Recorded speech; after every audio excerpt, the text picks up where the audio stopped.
Hoje, eu queria, além de desejar bom dia a todos, queria desejar um feliz ano novo, porque, na verdade, hoje é o primeiro dia do ano, não é? E nós temos que aproveitar esse intermezzo entre esse início de ano e a próxima grande atividade do Brasil, que é a nossa Copa. E nós temos o prazer de trazer hoje aqui, mais uma vez, pela segunda vez, o governador Eduardo Campos. Dizer da satisfação de poder aqui estar mais uma vez, dessa feita já num ano muito especial para a vida brasileira, e numa data muito significativa, que é, meu caro Carlos César, líder do meu partido na Assembleia, que é exatamente uma segunda-feira depois do Carnaval. As pessoas começam a focar mais o ano, né, e as tarefas que temos ao longo do ano, mas dizer da minha satisfação de poder estar aqui hoje e poder fazer uma apresentação rápida, de caráter mais geral, mas posicionando nossa visão sobre o Brasil nesse instante e passar para a parte mais interessante, que eu acho que é exatamente quando vem as indagações, as perguntas, os questionamentos. Eu imagino que o Brasil vem passando por ciclos muito interessantes de consolidação da nação. Nas últimas 3 décadas, nós vivemos ciclos muito claros que foram construídos a partir de pactos sociais e políticos que permitiram o Brasil ir avançando do ponto de vista da sua democracia e das suas instituições. O primeiro ciclo foi exatamente o ciclo que permitiu o Brasil viver o processo de redemocratização. A sociedade, empresários, trabalhadores, estudantes, intelectuais, se uniram para construir uma transição democrática. Ela não foi possível com a aprovação da emenda das diretas já, com a grande mobilização social que houve, mas, a partir daquela frustração, houve a capacidade política de consertar um entendimento nacional em torno de uma nova política naquele instante, que era exatamente devolver ao Brasil a normalidade democrática e uma pauta que tinha em destaque uma nova Assembleia Nacional Constituinte, uma visão que retirasse o Brasil de 2 décadas muito difíceis depois da crise da dívida externa e que pudesse reconduzir o Brasil a um leito de crescimento econômico com inclusão. Feito esse ciclo e cumprido esse ciclo, onde o pacto social foi expresso no pacto político, nós vimos a primeira eleição presidencial acontecer no Brasil. E ela aconteceu de forma surpreendente, porque ela fez envelhecer as estruturas partidárias existentes e a sociedade se expressou em candidaturas àquela época completamente inusitadas.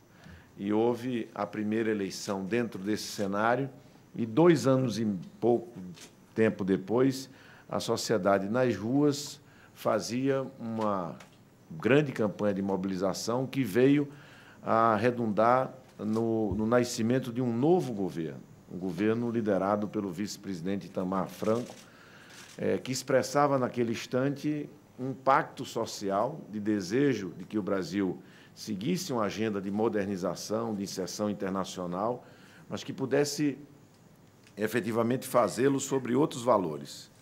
Esse momento inaugura um novo ciclo no Brasil, que é um ciclo muito importante de estabilização dos fundamentos macroeconômicos. Refundar os nossos fundamentos, para que o Brasil pudesse legar à sociedade, ao empresariado brasileiro, aos trabalhadores brasileiros, a condição de poder termos inclusão, termos um mercado interno mais pujante, termos a perspectiva de um planejamento de médio e de longo prazo.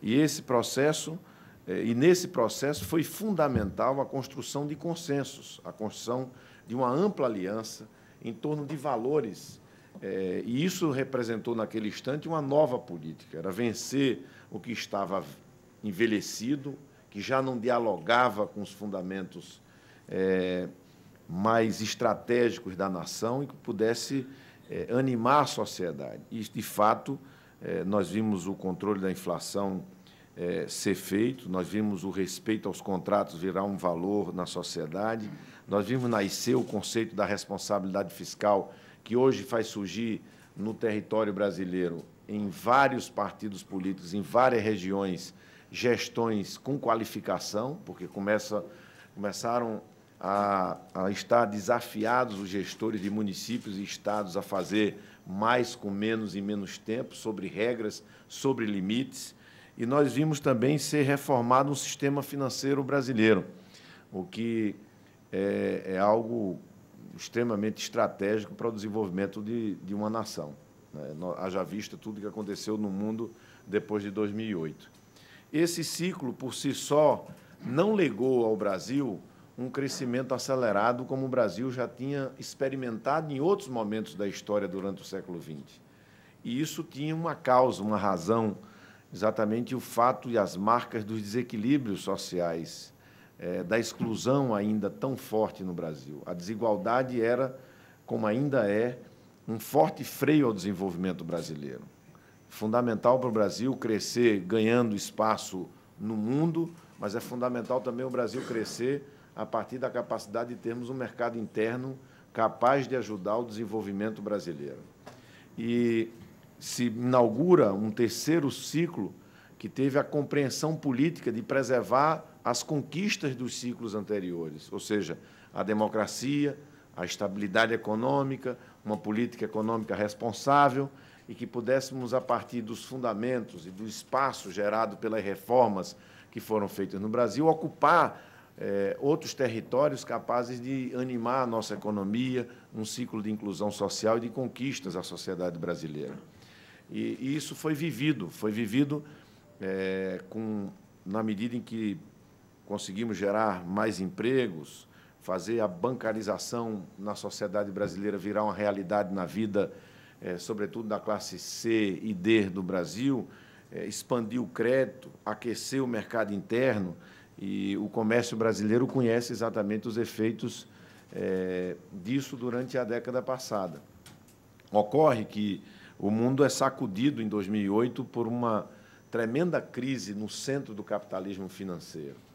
E os efeitos dessa crise se somam a outras crises, que não só a crise econômica, que é a crise de valores que hoje perpassa todo o mundo, a crise ambiental, que é um desafio que o mundo tem que olhar para ele com serenidade e com objetividade, o desafio de sair de uma crise fortalecido e compreendendo exatamente o que conduziu a humanidade a viver esse instante de desafio na proporção que ela foi colocada mundo afora a partir do final de 2008.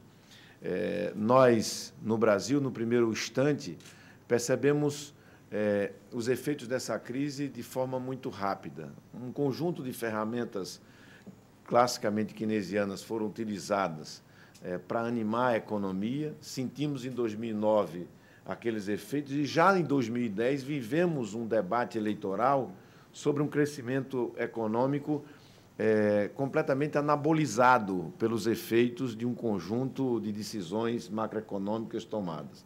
E aquele ambiente, que seria exatamente o ambiente do debate sobre o futuro do país, sobre as macropolíticas de desenvolvimento do país, terminou sendo um ambiente do nós e eles, do clássico do futebol, ou seja, da negação absoluta de um debate mais racional, mais maduro, que pudesse criar uma agenda de consensos nacionais para ser defendido por todos os brasileiros que entendem que a construção de uma nação não se faz só com a disputa da rinha eleitoral, que é preciso colocar a política, além da disputa eleitoral, numa outra dimensão. E não foi isso que nós assistimos em 2010. A campanha de 2010, sem sombra de dúvida, foi uma das campanhas mais pobres do ponto de vista do debate, do conteúdo, do programa, da agenda. E, a partir dali, se inaugura um tempo distinto, onde um debate eleitoral sem os compromissos efetivamente assumidos a partir de um envolvimento da sociedade, numa reflexão sobre o que estava acontecendo no mundo, o que é que estava acontecendo no Brasil, qual era a agenda que tinha sido negligenciada, o que é que tinha sido deixado para depois, que era mais complicado, que a gente tinha que fazer, sob pena de não continuarmos a crescer, incluindo, gerando felicidade, gerando oportunidade para as pessoas. Nada disso veio para o centro do debate. Foi mais um debate sobre religião e outras coisas, acusações e pancada para cá e pancada para lá, do que uma discussão em que encantasse as pessoas que têm responsabilidade, que têm desejo de participar no debate sobre a vida brasileira.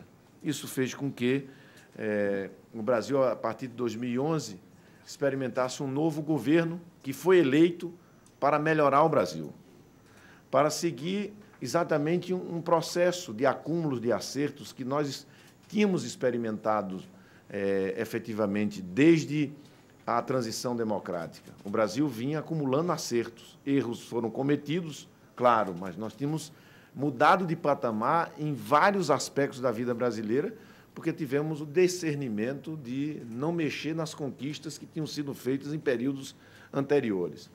E, a partir de 2011, no primeiro tempo, a gente teve a clara impressão de que as coisas iam melhorar, e poderiam melhorar. Melhorar na política, melhorar na economia, melhorar na gestão. E, de fato, essa foi uma impressão que foi se diluindo com o tempo. Com o tempo, o mundo foi buscando os caminhos da reconstrução do pós-crise, os grandes blocos econômicos foram fazendo movimentos, uns com mais dificuldade, outros com menos dificuldade. Fazer num ambiente como o da Comunidade Europeia é algo mais complexo, que passa por diversos parlamentos, por mecanismos muito mais lentos de decisão. Os Estados Unidos fizeram inflexões importantes na sua matriz energética, na estratégia da sua indústria. A China revisitou seu plano decenal, fez inflexões importantes no setor elétrico, na decisão do crescimento interno, e nós aqui vimos, nesse período, uma baixa disposição ao diálogo, uma baixa interesse em fazer esse debate mais profundo e um conjunto de mudanças que pareciam não se articular em torno de um pensar estratégico. E isso vai passando a impressão aos agentes econômicos do Brasil e de fora do Brasil que aqui atuam, a clara compreensão de que faltava um olhar de longo prazo, uma narrativa de longo prazo. Para onde exatamente desejamos ir, né? Para onde estamos indo? O que é que nós vamos fazer? E, a partir desse conjunto de compreensão, se observa uma série de alterações muito significativas em setores estratégicos à vida de qualquer país. Eu quero dizer de forma muito clara que nesse período, há um ambiente externo mais complexo do que já foi no passado. Mas tem uma série de problemas que foram gerados genuinamente por decisões do nosso governo federal. Genuinamente. Ou seja, e isso se expressa quando observamos os números. Ora, o Brasil conseguiu, na quadra anterior até 2010, crescer em linha com o mundo. Conseguiu crescer em linha com a América Latina.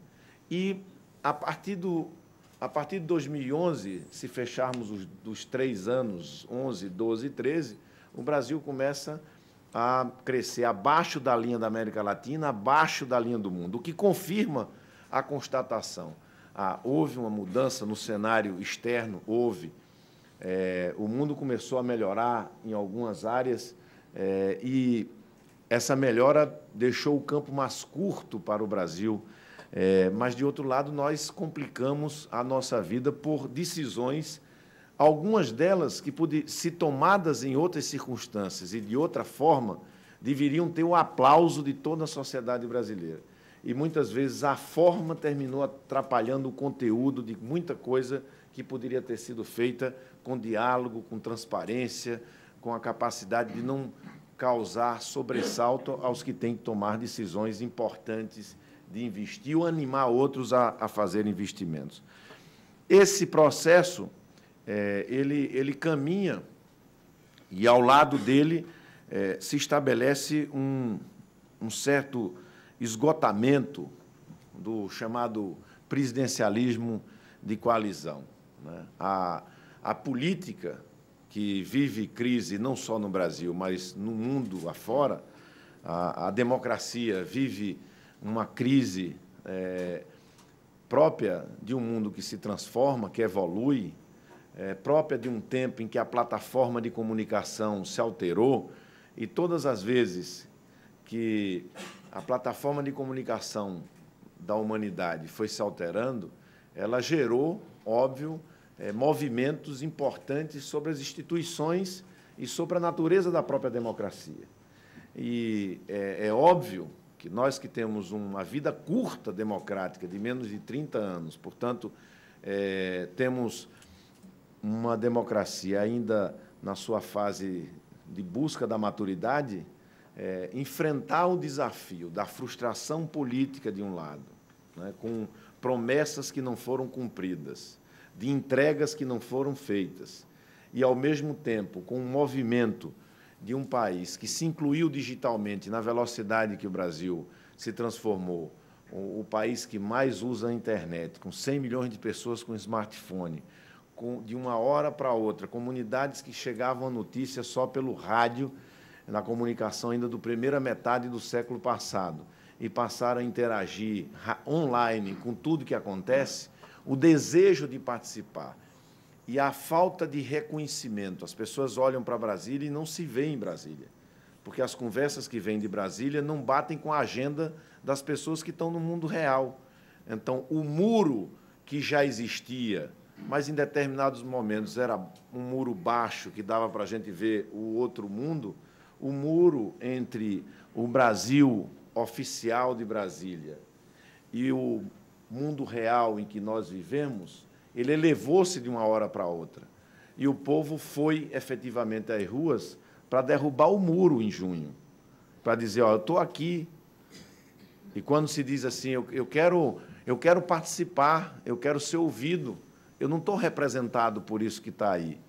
É preciso que se compreenda que essa energia, que no passado foi bem canalizada na campanha das diretas já, para ter força política para fazer uma transição democrática, essa energia que foi bem canalizada em 92 para conduzir a um governo de frente liderado pelo Itamar, para depois vir o presidente Fernando Henrique, essa energia foi bem conduzida e não dissipou, ela foi utilizada em nome de um projeto para melhorar o Brasil. Essa energia agora precisa ser conduzida para melhorar o Brasil e não para piorar o Brasil.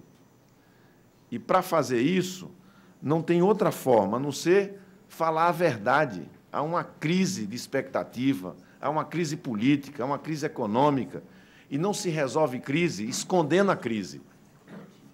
Se resolve a crise enfrentando a crise, com diálogo, com capacidade política, com capacidade técnica, juntando forças, e não se resolve uma crise numa família, numa empresa, num município, num país, dividindo o país. Crise a gente enfrenta com unidade, com um olhar que vai além do amanhã, um olhar estratégico, com planejamento, com a capacidade, efetivamente, de apostar na inovação, de reconhecer novas lideranças. Eu acho que essa crise, neste momento, que é uma crise de confiança, e os indicadores dessa casa pública demonstram a cada dia que há uma crise de confiança, mais do que uma crise econômica. Essa crise de confiança agrava a crise política, porque é importante que os políticos compreendam que há a natureza desse movimento e dessa crise e o desafio do crescimento. E como é que vai se fazer isso? Só se vai construir uma saída estratégica, não estou falando de uma saída de curto prazo, de ganhar a semana, estou falando de ganhar esse século, de ganhar a década vindoura, se a gente compreender que há um novo pacto social, a um novo agente ativo na sociedade. A cidadania brasileira está cada vez mais com um pavio mais curto, com a paciência mais curta.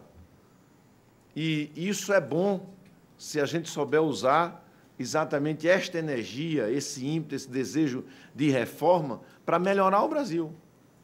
Agora, se a gente não souber encarar isso, nós vamos conflagrar o país. E esse pacto social ele tem que ser espelhado no novo pacto político. E, quando eu falo do novo pacto político, não é o novo pelo novo, não é um novo na idade, não é um novo... É o novo no sentido de ter o interesse na sociedade colocado na pauta. Porque a política ela pode envelhecer sendo feita por jovens, desde que coloque os interesses só dos políticos na pauta. Ela fica velha, ela desconecta, ela sai da interação fundamental que ela representar quem está na vida real. E nós entendemos que é preciso buscar uma nova agenda, centrada, a meu ver, num esforço muito grande de diálogo, na capacidade de buscar uma união do país em torno de princípios fundamentais. O Brasil precisa melhorar a vida, a qualidade de vida dos brasileiros.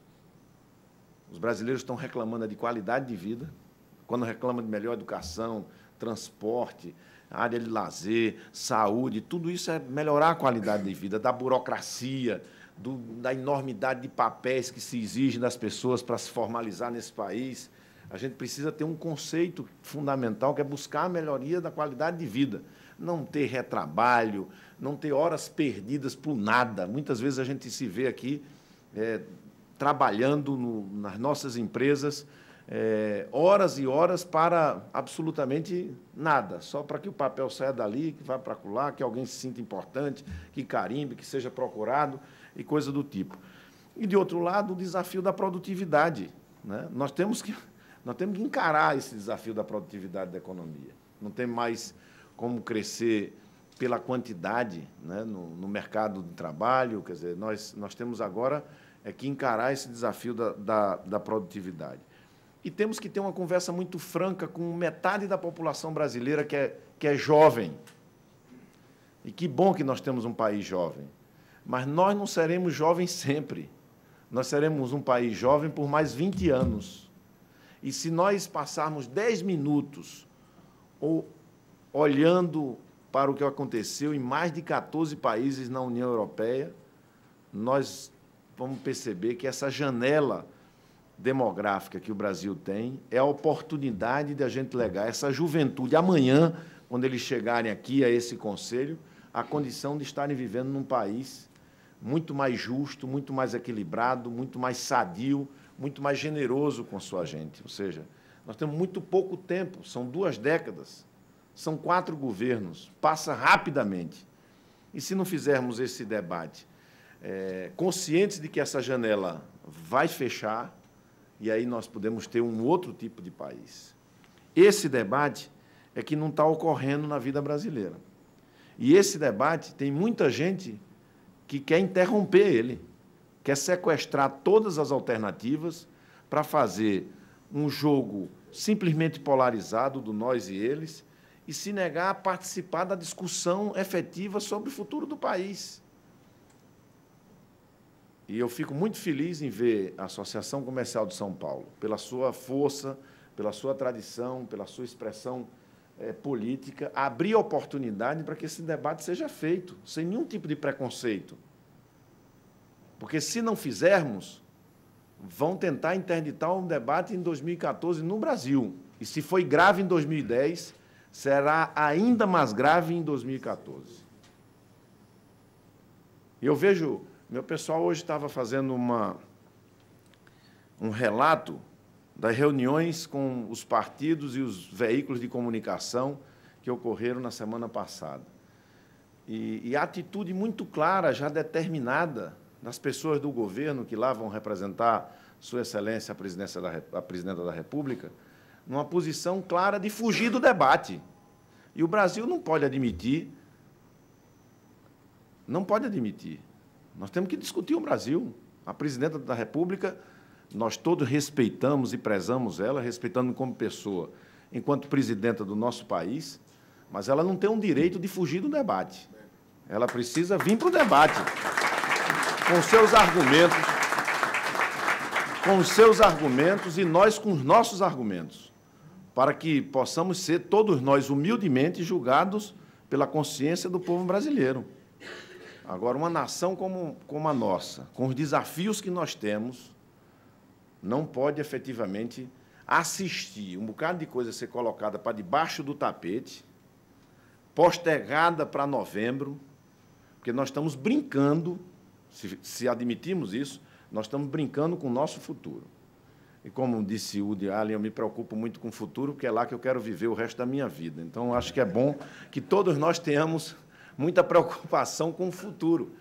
E essa preocupação que tem nos movido a fazer uma agenda de debate sobre reformas institucionais, sobre reformas em infraestrutura, sobre o desenvolvimento regional, sobre o Pacto Federativo, sobre a questão energética no Brasil, que não é simples, não é simples o que estamos vivendo. Tem jeito, mas temos que fazer o debate agora. Porque, se nós queremos que o Brasil volte a crescer, nós temos que olhar qual é a energia que vai fazer com que o Brasil tenha condição de crescer e preservar as conquistas. Como é que vamos fazer isso? Como é que vamos fazer um grande esforço de eficientização energética no Brasil? Como é que vamos buscar as fontes renováveis? Como é que vamos conseguir, efetivamente, ter na cadeia de petróleo e gás um novo momento, diferente desse que ele está vivendo hoje, que tem afetado não só um setor estratégico da indústria, o mais expressivo entre os investimentos privados que podemos ter nos próximos cinco anos, e, ao mesmo tempo, afetando o setor de biocombustível, que sabe muito bem o interior de São Paulo o que está acontecendo nesse setor nesses últimos 2 anos. Quantos empregos nós estamos derretendo exatamente por uma política, a meu ver, que não dialoga com uma visão de longo prazo. E o desafio da eficiência na gestão, ou seja, é fundamental fazer um debate muito claro. Ontem falávamos, inclusive, sobre isso, ontem à noite. A sociedade, de um lado, cobra melhores serviços, cobra também uma estrutura tributária diferente da que nós temos, que é uma estrutura arcaica, cumulativa, complexa, completamente fora do padrão brasileiro, né? E, de outro lado, a gestão continuar a ser feita sem a discussão das políticas públicas, no balcão do fisiologismo, da distribuição dos cargos por minuto de televisão, por apoio político. Isso está ultrapassado. Isso está ultrapassado, como estava ultrapassado um regime autoritário no Brasil e foi vencido. Isso está ultrapassado, como estava ultrapassado uma nação como o país viver com inflação de 5.000% ao ano. Isso está ultrapassado, da mesma forma que ficou ultrapassado o que havia no sistema financeiro brasileiro antes de se estruturar o sistema financeiro, como a gestão municipal e estadual não ter regras, como passou a ter com a Lei de Responsabilidade Fiscal. Ou seja, há uma necessidade efetiva de melhorar a política. E só há um caminho de melhorar a política. É as pessoas do bem, as pessoas que querem ajudar o Brasil, participarem da política e fazermos o debate sobre a política. Então, eu tenho dito que eu fiquei muito feliz em ver muitos jovens pedirem educação padrão FIFA, saúde padrão FIFA, segurança padrão FIFA. Agora, para a gente conseguir isso, a gente precisa que todos nós discutamos política tanto quanto a gente discute futebol, porque senão a gente não vai conseguir melhorar. Senão a gente não vai conseguir melhorar a política, fazer com que muitas pessoas venham nos ajudar a fazer exatamente o que foi feito no Brasil em outros ciclos. O que foi? Uma bela mobilização social, a construção de uma agenda, a capacidade política de aglutinar forças, esse jeito brasileiro de fazer as mudanças, que é fazer as mudanças sem ruptura, fazer as mudanças com um jeito de respeitar exatamente o que veio antes, mas poder ir além. E, para ir além, é fundamental que o Brasil, em 2014, passe por um amplo debate. O Brasil sabe que o arranjo político que está em Brasília hoje, ele já deu o que tinha que dar. Ele não vai dar nada de novo ao Brasil.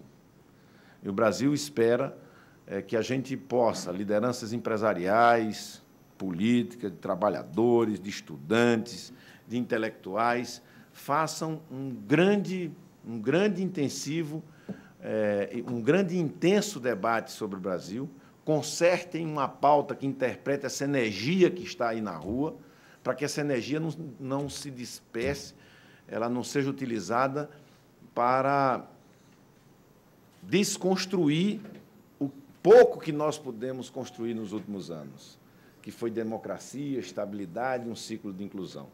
Ou seja, há essa oportunidade. Agora, depende da nossa atitude. E a nossa atitude tem sido de enfrentar com muita tranquilidade esses desafios.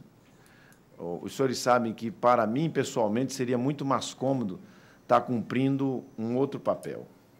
Se tivesse um projeto meramente pessoal, eu poderia, por exemplo, esperar para 18, eu poderia fazer um remanso de uma composição, mas eu acho que o nosso país não aguenta esperar para 18. A hora de decidir o que vai ser o futuro do Brasil é agora. E se a gente quer mudar, e a gente no futuro o que a gente faz no presente. E nós temos que fazer no presente o debate e abrir os caminhos para mudar esse país e sermos efetivamente generosos com a boa gente brasileira. Os brasileiros esperam das suas lideranças empresariais tanto quanto esperam das suas lideranças políticas, dos intelectuais. Nós temos que entregar ao Brasil, nesse momento, um pouco mais do que estamos entregando. Nós temos que nos dedicar ao Brasil um pouco mais do que estamos nos dedicando para podermos construir esse caminho, preservando as nossas conquistas e fazendo o país avançar. Muito obrigado.